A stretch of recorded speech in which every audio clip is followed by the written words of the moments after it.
আনন্দ দলে ডাঙৰীয়া আছে, ধনঞ্জয় পেগু আছে, বিপুল দলে আছে আৰু চমুকৈ গায়ত্ৰী বড়ি বাইদেউক আমি দুআষাৰ বক্তব্য দাঙিবৰ কাৰণে অনুৰোধ জনাইছোঁ। যি সিদ্ধান্ত হয় এই সিদ্ধান্তক আমি সম্পূৰ্ণৰূপে আমি এই সিদ্ধান্তক নাকচ কৰিছোঁ।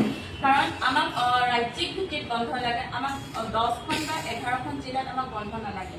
আৰু এই বন্ধ তেওঁলোকে ৰেষ্ট্ৰিক্টেড হলিডে যিটো তেওঁলোকৰ আগৰ হেৰি আছিলে সেইটোৱে হৈছে 10খন জিলাত বন্ধ ঘোষণা কৰি তেওঁলোকে কি ক'ব বিচাৰিছে যে যদি 10খন বা 11খন জিলাত বন্ধ মিচিং জনজাতীয় লোকসকল তাত বাস কৰে বুলি বন্ধ দিয়ে তেতিয়াহ'লে সেইখিনি মিচিং লেণ্ড বুলি তেওঁলোকে ঘোষণা কৰি দিয়ক। এইটোৱে দাবী কৰিছোঁ যে তেওঁলোকে যদি 11খন জিলাত বন্ধ ঘোষণা কৰিছে তেতিয়াহ'লে যেনেকৈ বড়োলেণ্ড দিছে তেতিয়াহ'লে তাত মিচিং লেণ্ড বুলি ঘোষণা কৰি দিয়ক অসম চৰকাৰক।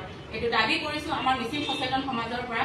আৰু যি 6th শিডিউলৰ কথা কৈ থাকে সেই 6th শিডিউল দি দিয়ক আমাক আলি আই লৃগাঙৰ নামত লালিপপ দিলে নহ'ব, এইটো সঁচা কথা। আমাক ৰাজ্যিক ভিত্তিত বন্ধ লাগে। আমাৰ ল'ৰা ছোৱালীও জানিব লাগে যে আমাৰ সংস্কৃতি সভ্যতা কেনেকৈ আগবাঢ়ি কৰিব লাগে। আজি চাওক অসমৰ প্ৰায়ভাগ মানুহে খেতি কৰে, তেনে ক্ষেত্ৰত মিচিংসকল 1 নম্বৰত আছে যিসকলে আলি আই লৃগাং পাতে আৰু আলি আই লৃগাঙৰ মেইন উৎসৱটোৱে হৈছে কৃষিভিত্তিক উৎসৱ। তেনে ক্ষেত্ৰত যদি আমাৰ ল'ৰা ছোৱালীয়ে বা অসমত থকা আমাৰ ওচৰ চুবুৰীয়া মানুহে আমাৰ সভ্যতা সংস্কৃতি যদি জানিব নোৱাৰে তেতিয়াহ'লে তেনেকুৱা বন্ধ আমি নাকচ কৰিছোঁ আৰু আমাক তেনেকুৱা বন্ধ নালাগে। আমাক ৰাজ্যিক ভিত্তিত বন্ধ দিয়ক, এয়াই আমাৰ সচেতন সমাজৰ পৰা দাবী। এতিয়া আমি বিৰোধিতা কৰা নাই যে চাহ জনগোষ্ঠীসকলক কৰম পূজা, টুচু পূজা বুলি 2টা দিনত তেওঁলোকক ৰাজ্যিক বন্ধ ঘোষণা কৰি দিছে। আপোনালোকে নিশ্চয় দেখিছে ভাইফোঁটাৰ নামতো ৰাজ্যিক বন্ধ ঘোষণা কৰা হৈছে। আৰু তেনেকুৱা বিভিন্ন অনুষ্ঠান প্ৰতিষ্ঠানবিলাকত যিটোত আচলতে ভূমিপুত্ৰবিলাকৰ কোনো কথা বতৰা নাই, সেই উৎসৱবিলাকত জড়িতও নহয়, কিন্তু সেইবিলাকত আমাকো সেই উৎসৱবিলাক পাতিবলৈহে আচলতে উৎসাহ দি থকা হৈছে। গতিকে তেনেকুৱাটো কথাটো আমি মানি ল'ব নোৱাৰিম। গতিকে আপোনালোকক আজি মাতি অনাৰ মূল কথাটো হৈছে যে বৰ্তমান সময়ত হিমন্ত বিশ্ব শৰ্মা চৰকাৰে যদিও জাতি মাটি ভেটিৰ কথা কয়, আমিতো ভেটিৰ মানুহ ন, আমিতো মিচিং জনগোষ্ঠী আপোনালোকে জানে যে জনজাতিবিলাকৰ ভিতৰত ট্ৰাইবেল বিলাকৰ ভিতৰত 2য় বৃহত্তম জনসংখ্যাৰ জনগোষ্ঠী, 2nd লাৰ্জেষ্ট। বড়োৰ পাছতে আমাৰ জনগোষ্ঠী বেছি।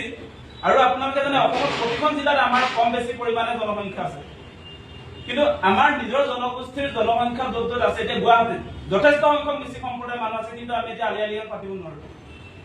আমি কিয় এনেকুৱা প্ৰতাৰণা বলি হৈছে সেই প্ৰশ্নটো আমি হিমন্ত বিশ্ব শৰ্মাক উত্থাপন কৰিছো। আৰু এটা কথা আপোনালোকৰ সন্মুখত ক'ব খোজো যে 1986 চনতে যেতিয়া ট্ৰাইবেল ষ্টুডেণ্ট অৰ্গেনাইজেশ্যন আছিলে সেই সময়তে এই দাবী প্ৰথম উত্থাপন কৰা হৈছিল। তাতে ৰমেশ পেগু ডাঙৰীয়া চিগনেচাৰ আছিলে। সেই সময়ত ট্ৰাইবেল সংগঠনটোৱে একেলগে 3টা দিনৰ আপোনাৰ দাবী উত্থাপন কৰিছিলে বন্ধ হ'ব লাগে। এগ্ৰিকালচাৰ ফেষ্টিভেলৰ কাৰণে জাতীয় আমাৰ যি আলি আই লৃগাং জাতীয় উৎসৱ, কৃষিভিত্তিক জাতীয় উৎসৱ পালন কৰিবৰ কাৰণে অসমৰ ট্ৰাইবেল সংগঠনবিলাকে 3 দিনীয়াকৈ মঙলবাৰ, বুধবাৰ, বৃহস্পতিবাৰলৈকে বন্ধৰ দাবী উত্থাপন কৰিছিলে। এতিয়া ৰমেশ পেগুৱে নিজে সংবাদমেল পাতি কৈছে নহয় বোলে কেৱল 11খন অকল মিচিং থকা জেগাবিলাকতহে বন্ধ হ'ব লাগে, মানে মিচিং স্বায়ত্তশাসিত পৰিষদৰ অঞ্চলৰ যিকেইখন জিলা নামকেইটা আপোনালোকে নিশ্চয় জানে, ধেমাজি, লখিমপুৰ, মাজুলী, শোণিতপুৰ, চৰাইদেউ, যোৰহাট, শিৱসাগৰ, ডিব্ৰুগড়, তিনিচুকীয়া, সেই জিলাকেইখনতহে বন্ধ আমাক দিছে, কিন্তু বাকী অঞ্চলত কেতিয়াও বন্ধ দিয়া নাই। এইবাৰ কেনেকুৱাকে আমাক প্ৰতাৰণা কৰিছে যে যোৱাবাৰ ৰেষ্ট্ৰিক্টেড হলিডে বুলি কৈছিলে, এইবাৰ সম্পূৰ্ণ বন্ধ, মানে আকৌ 11খন জিলাতহে কৈছে। 11খন জিলাতহে বস্তুটো কেনেকৈ সম্পূৰ্ণ বন্ধ কৰে? শব্দটো ৰমেশ পেগুৱে কৈছে সম্পূৰ্ণ বন্ধ কৰে। সম্পূৰ্ণ বন্ধ বুলি ক'লে আমি বুজি পাওঁ যে ৰাজ্যিক ভিত্তিত বন্ধ হ'ব লাগে। গতিকে তেওঁ সম্পূৰ্ণ বন্ধ বুলি কৈ আমাক ব্লেকমেইল কৰিছে, আমাৰ মানুহবিলাকক বুৰ্বক সজাইছে। বুৰ্বক বুলিও তেওঁ ভাবিছে আচলতে। তেওঁলোকে চব কথা জানে, আমি একো নাজানো। আৰু এতিয়া ৰেষ্ট্ৰিক্টেডটো উঠাই দিলে, সম্পূৰ্ণ বন্ধ বুলি এটা শব্দ ইউজ কৰিলে, তাৰ পাছত তেওঁলোকে কেবিনেট সিদ্ধান্ত লৈছে। এনেকৈ বাৰম্বাৰ মিচিং জাতিটোক প্ৰতাৰণা কেতিয়াও সহ্য কৰা নহ'ব। আপোনালোকে দেখিব লাহে লাহে আমাৰ মিচিং অঞ্চলবিলাকতো প্ৰতিবাদ আৰম্ভ হৈছে, কিন্তু এই প্ৰতিবাদবিলাক দমন কৰিবৰ কাৰণে হিমন্ত বিশ্ব শৰ্মাৰ চৰকাৰৰ মিত্ৰজোঁটৰ অংশীদাৰ যিবিলাক জাতীয় জনগোষ্ঠী সংগঠন তেওঁলোকে গাঁওবিলাকত বাধা আৰোপ কৰিছে। আপোনালোকে যোৱাবাৰ নিশ্চয় দেখিছে চচলৰ ধৰ্ণাস্থলীত কেনেকুৱাকে ভেৰণীয়া গুণ্ডাই আলি আই লৃগাঙৰ ৰাজ্যিক বন্ধৰ যেনেকে জপিয়াই পৰিছে আপোনালোকে দেখিছে, পুলিচে তাতে সহযোগিতা কৰিছে। আমি পাৰ্মিশ্যন লৈ যেতিয়া আমাৰ যি ন্যায্য দাবী আলি আই লৃগাঙত ৰাজ্যিক বন্ধ থাকিব লাগে বুলি যিটো আমাৰ ন্যায্য দাবী, সেই দাবী আমি উত্থাপন কৰিব নোৱাৰো। পুলিচৰ য'ত আপোনাৰ পুলিচ কেইজনে থাকে সেই তাতে আমাক আক্ৰমণ কৰিবলৈ আহে। গতিকে এনেকুৱা এটা পৰিৱেশ আহিছে অসমত। গণতান্ত্ৰিকভাৱে যেতিয়া আমি বেছিক কথা এটা উত্থাপন কৰোঁ তেতিয়া আমাৰ ওপৰত জঁপিয়াই পৰে, পুলিচে আকৌ ৰং চাই থাকে, আমাক আক্ৰমণ কৰিবলৈ দিয়ে। আমাৰ গায়ত্ৰী বড়োকো সেইদিনা মাৰিছে, মাৰপিট কৰিছে, তাৰপিছত পুলিচে চাই আছে। গতিকে এনেকুৱা ধৰণৰ কথা বতৰা হৈছে। আৰু আপোনালোকে এনেকে ভাবিব নালাগে যে মিচিং জনগোষ্ঠীৰ মানুহৰ প্ৰতি আমাৰ এই যে ট্ৰাইবেলৰ চৰকাৰৰ দায়বদ্ধতা আছে, সেইটো কেতিয়াও ভাবিব নালাগে। সঁচা সঁচিকে আমাৰ মানুহবিলাক বুজা পাই তেওঁলোকে বাৰম্বাৰ প্ৰতাৰণা কৰিছে, কিন্তু আমি পুলিচ গোষ্ঠীতে মানি নলওঁ। সেইকাৰণে আমাৰ মূল কথাটো হৈছে আমি কোনোদিনে ৰেষ্ট্ৰিক্টেড হলিডে বিচৰা নাই। আমি কেৱল মিচিং অধ্যুষিত অঞ্চলত আলি আই লৃগাঙত বন্ধ কেতিয়াও বিচৰা নাই।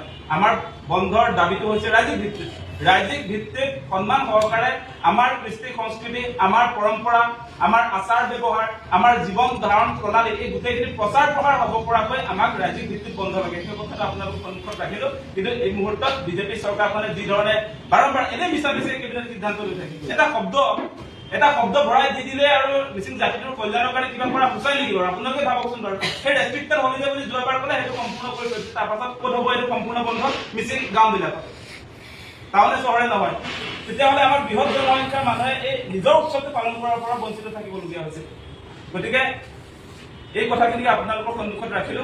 আৰু আমাৰ মাজত উপস্থিত আছে আমাৰ মিচিং সমাজৰ প্ৰতিনিধি জ্যেষ্ঠ নাগৰিক পুণ্যশ্বৰ দলে ডাঙৰীয়া, গায়ত্ৰী বড়ো ডাঙৰীয়া আপোনালোকৰ সন্মুখত আছে, চিলাৰাণী দলে বাইদেউ আছে। চৰকাৰৰ ফালৰ পৰা কেৱল মিচিং অধ্যুষিত অঞ্চলৰ 11খন জিলাত সম্পূৰ্ণ বন্ধ বুলি তেওঁলোকে ইতিমধ্যে সিদ্ধান্ত লৈছে অসম চৰকাৰৰ কেবিনেটে। আৰু আমি মিচিং জনগোষ্ঠীৰ সচেতন সমাজৰ ফালৰ পৰা চৰকাৰে গ্ৰহণ কৰা এই 11খন জিলাৰ যি বন্ধ, সেই বন্ধক আমি পোনচাতেই নাকচ কৰিছো। আমাক কেৱল আমাৰ মিচিং অধ্যুষিত অঞ্চলত বন্ধ নালাগে, সেইটো অতি স্পষ্ট কথা। আমাক ৰাজ্যিক ভিত্তিত বন্ধ লাগে। আৰু ৰাজ্যিক বন্ধৰ দাবী আজিকালিৰ দাবী নহয়। আমি দীৰ্ঘদিন ধৰি আপোনালোকক কৈছো, প্ৰায় 40-50 বছৰ ধৰি আমি আলি আই লৃগাঙত ৰাজ্যিক বন্ধৰ দাবী উত্থাপন কৰিছো।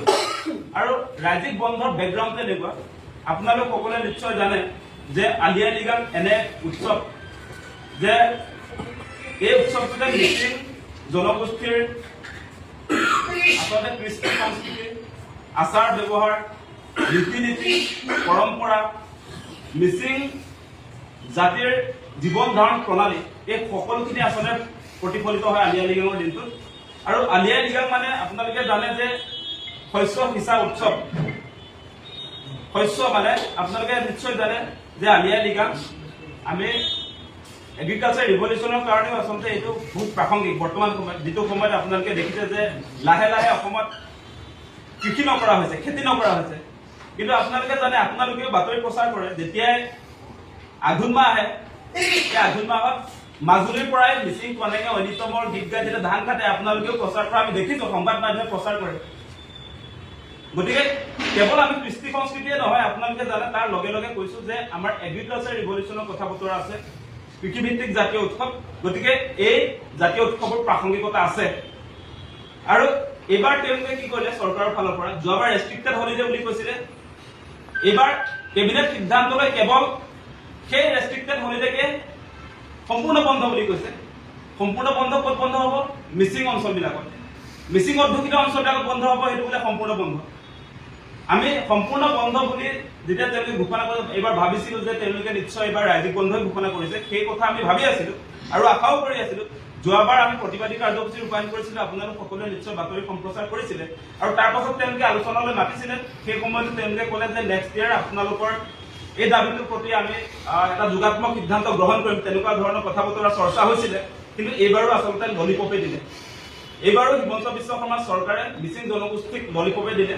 আৰু সেই কথাটোৰ পৰা এটা কথা প্ৰমাণ হৈছে যে হিমন্ত বিশ্ব শৰ্মাই সঁচা সঁচিকে মিচিং জাতিটোক ভাল নাপায়, বহুত বেছি বেয়া পায় চাগে তেওঁ।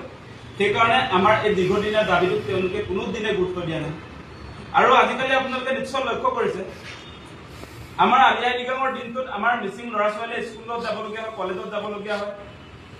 আমাৰ ল'ৰা ছোৱালীয়ে আলি আই লৃগাং চেলিব্ৰেশ্যন কৰিব নোৱাৰে।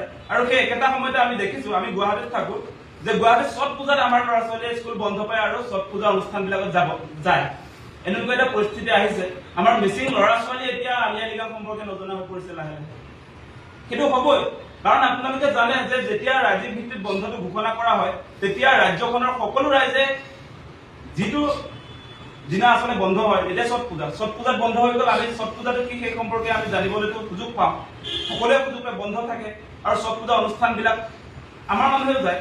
আৰু আমি এই কথাটো এইকাৰণে কৈছো যে যিটো সময়ত ছট পূজা বিহাৰৰ পৰা আহিছে, বিহাৰী সম্প্ৰদায়ৰ পূজা, তেওঁলোকক বিজেপি অহাৰ পাছত ৰাজ্যিক বন্ধৰ ঘোষণা কৰিছে। আৰু আমাৰ ক্ষেত্ৰত কয় যে মিচিং জনগোষ্ঠীৰ জনসংখ্যা কম, কিন্তু তুলনামূলকভাৱে আপোনালোকে জানে অসমত বিহাৰী জনগোষ্ঠীতকৈও মিচিঙৰ জনসংখ্যাটো বেছি। বিহাৰী জনগোষ্ঠীৰ জনসংখ্যা 5 লাখ, মিচিঙৰ 15 লাখ। বিহাৰী মানুহ মাজুলীত নাই, জোনাইতো নাই বিহাৰী মানুহ, জোনাইতো ছট পূজাত বন্ধ থাকে। আজি মাজুলীৰ ভিতৰুৱা স্কুল কলেজবিলাকো আপোনাৰ ছট পূজাত বন্ধ থাকে। গতিকে ছট পূজাটো প্ৰচাৰ প্ৰসাৰ কৰিবৰ কাৰণে কেনেকুৱা ধৰণৰ ব্যৱস্থাপনা কৰে আপোনালোকে জানে। গুৱাহাটীত থকাসকলে জানে, গুৱাহাটীতো ট্ৰেফিক চিগনেল সলনি হৈ যায়, ছট পূজাৰ ৰেলী হয়। গতিকে বহিৰাগত উৎসৱ, ধৰ্মীয় উৎসৱ এইবিলাকত চৰকাৰখন ইনভলভ হৈ থাকে। কিন্তু আমাৰ যেতিয়া আলি আই লৃগাং আহে সেইদিনা অসম বিধানসভা চলে। আমাৰ প্ৰতি ৰেচপেক্ট নাই। আমাৰ অত্যন্ত দুখ লাগে, আমাৰ ল'ৰা ছোৱালীক সেইদিনা স্কুললৈ পঠিয়াবলগীয়া হয়। আমাৰ নিজৰ মিচিং জনগোষ্ঠীৰ মানুহে এতিয়া আলি আই লৃগাং সেই সম্পৰ্কে নজনা হৈছে। চৰকাৰৰ কোনো ধৰণৰ কথা বতৰা নাই। আৰু আপোনালোকে দেখিব মিচিং যিকেইজন জনপ্ৰতিনিধি আছে, বিধায়ক আছে, মন্ত্ৰী আছে, তেওঁলোকে ছট পূজা অনুষ্ঠানবিলাক মাজুলীত আৰম্ভ কৰা আমি দেখিছো। নয়া বজাৰত সেই ভুৱন গাম যোৱাবাৰ আমি দেখিছো যে ছট পূজাত তেওঁ সেই অনুষ্ঠানটোত গৈছে, তাতে পৃষ্ঠপোষকতা কৰিছে, কিন্তু নিজৰ জাতিৰ কৃষ্টি সংস্কৃতি পৰম্পৰা আচাৰ ব্যৱহাৰ এইখিনি নিজৰ ভিতৰতে থাকক, সেইখিনি ওলাই যোৱাৰ ক্ষেত্ৰত তেওঁলোকে বাধা দি আছে। সেইটো জাতিটোৰ কাৰণে অত্যন্ত দুৰ্ভাগ্যজনক।